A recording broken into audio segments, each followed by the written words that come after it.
अरे बापरे सरपंच, तुमचं झालं रे सरपंच. हा हो. पण गावाला आले की धडपण.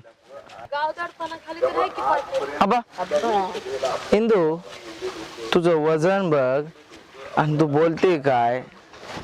हा आम्ही आहेत म्हणून गाव दडपणा खाली आहे होय मास्तर. बोल की.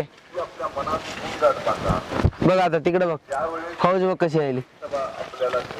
कोण सांग यांना काय आहे ते. हा इंदू, कसं करायचं काय नाही. हा काय बोलू काय कोणाला काय करा, संध्याकाळी आहे ना इकडे या. काय करा, संध्याकाळी 2 खांब्याचा बंदोबस्त करून टाका. ओके कळतंय. हो. हां बघा ते लोक आलेत. आलेत ना.